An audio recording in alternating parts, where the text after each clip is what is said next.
The other thing that we found as a shortcut to being much more influential is what I like to call influencing yourself.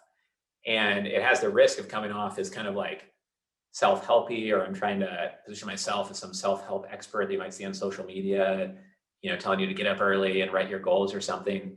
But in studying psychology, found that your environment and your environmental cues change how you act, and how you act is going to change how you're perceived and how you execute on raising capital and closing deals.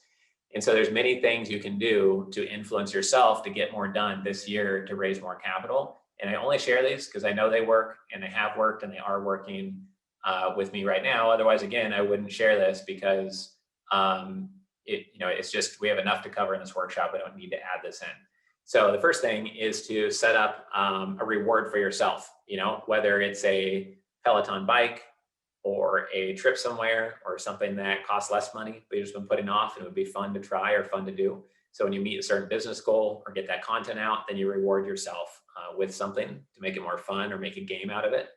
Gamifying something is obviously a way to get people engaged, even if it's just yourself, and make things more exciting and dynamic. Focusing on one thing. I've got an accountability partner I've done a call with every week for 10 years now, that I met at a Evan Pagan conference in LA. And every week we put something in a spreadsheet, and that's our focus for the week. And the next week we get on the phone and see if we did that one thing, or if we have to tell the other person kind of why we weren't able to focus and do exactly what we said we were going to do.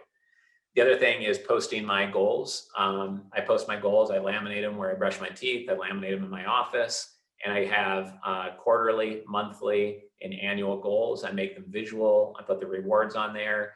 And I'm always reading those over and looking at those. So I can't not know where I'm going. And I can't forget what's the highest priority, because I have that around me. I read a few different books every day that helps influence myself, and how you start your day and end your day can help influence how productive you are and what you get done and what you prioritize. There's a book called Success Principles by Jack Canfield. It's one of my favorite books. Every year I read that. I do one chapter per day until I'm done with the book. The surroundings you're in, they've shown to be highly influential. If you walk into a library, you naturally talk a little bit softer. If you walk into one environment versus another, it puts you either on edge or more comfortable, or just changes how you act. So managing your surroundings carefully is important. And then things related to diet, nutrition, where you live, and figuring out how do you get natural investor leads while also influencing yourself to be more happy, more aligned with people that you're trying to attract, more aligned with people that can connect you to the deal flow. If you can, even if it costs more money to be somewhere where you might be healthier, enjoy your life more, and get investor leads, well, now where you live is an investment with an ROI, and it's not a cost.